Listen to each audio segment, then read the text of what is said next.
आज की इस कहानी का नाम है हॉन्टेड स्कूल। यह एक हॉरर स्टोरी है।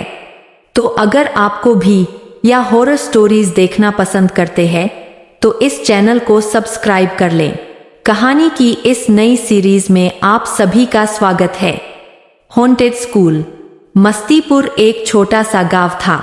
यहाँ के लोग भी बड़े ही भोले भाले थे।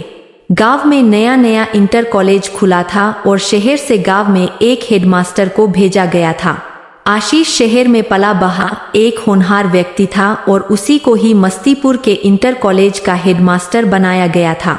आशीष, तो आज हमारी स्कूल का पहला दिन है।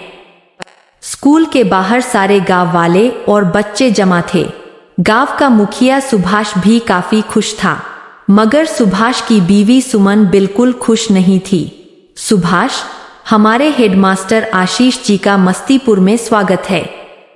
आशीष, अब हमारे मस्तीपुर के बच्चे भी यहाँ से पढ़कर आगे बढ़िया कॉलेज में एडमिशन लेंगे, इसकी मैं गारंटी देता हूँ। सुमन ने फुसफुसाते हुए सुभाष से कहा। सुमन, आया बड़ा हेडमास्टर, हम भी तो उतनी ही पढ़े लिखे हैं, हमें तो कहीं किसी ने नहीं बनाया हेडमास्टर। आशीष स्कूल के अंदर जाने ही वाला था, अचानक ही स्कूल की बिल्डिंग गिरी गई। सब लोग डर गए। आशीष, ये कैसे हुआ? सुभाष, पता नहीं कैसे, हम तो बहुत अच्छा सीमेंट लगवाए थे, फिर कैसे हुआ? बिरजू, पता नहीं भैया, ये तो समझ के बाहर है। तभी पास से एक बुढ़िया हंसते हुए गुजर रही थी। बुढ़िया हंसते हुए, उसको जगा दिया तुमने। आशीष, अरे ये क्या कह रही है? सुभाष, कुछ नहीं सर, ये बुढ़िया तो पागल है।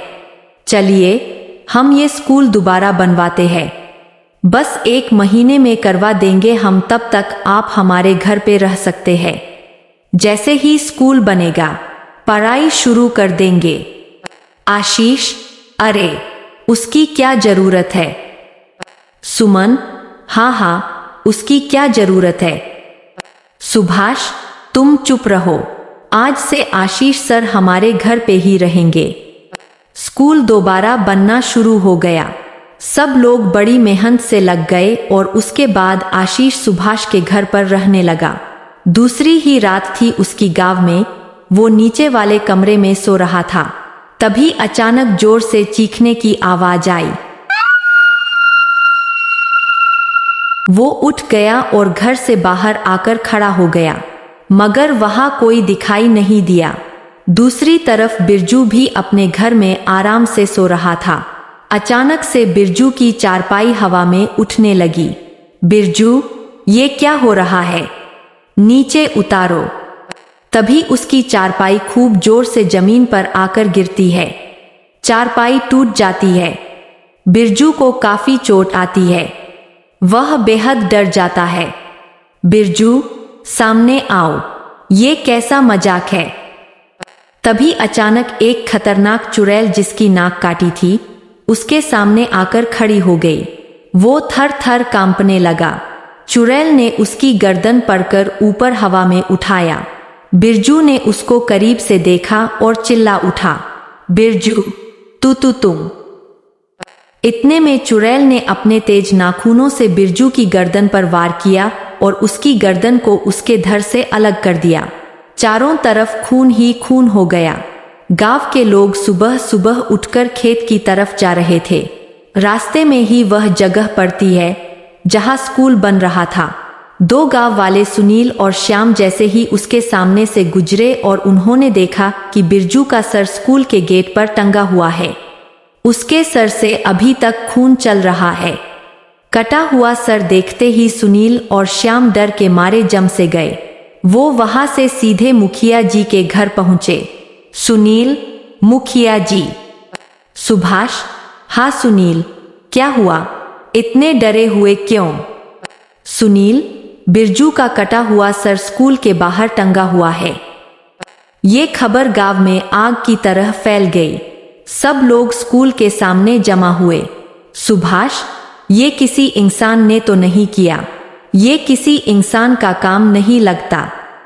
श्याम, भूत का काम है ये। तभी वो बुलिया भी वहां से गुजरती है। बुलिया हंसते हुए, अब किसकी बारी है? आशीष को नींद नहीं आ रही थी। वो बस इसी उधेड़बुन में था कि स्कूल बने और वो पढ़ाना शुरू करें। उसको ये समझ नहीं आ रहा था कि आखिरकार ये कौन कर रहा है। आशीष पक्का कोई गांव का आदमी है जो कि नहीं चाहता कि स्कूल बने। तभी अचानक से आज फिर से आवाज हुई। वो दौड़कर घर से बाहर निकलता है। उसको एक परछाई दिखती है जिसने साड़ी पहनी हुई है। वो भाग रही है। आशीष, कौन है वहां? मैं पूछता हूं, कौन है? आशीष भी उसके पीछे भागने लगता है, लेकिन परछाई उससे बहुत तेज भाग रही थी। मगर तभी एक और चीखने की आवाज आती है। इस बार वो मुखिया के घर से आती है। तभी अचानक परछाई ने भी भागना बंद कर दिया। आशीष परछाई को देखता है। परछाई पीछे मुड़ती है। आशीष देखता है कि ये तो सुमन है, लेकिन वो भाग क्यों रही है और कहाँ जा रही थी? लेकिन इन सभी सवालों से ज्यादा जरूरी आशीष को लगता है कि वह वापस घर की तरफ जाकर देखे कि क्या हो रहा है। वो वापस घर पहुंच जाता है।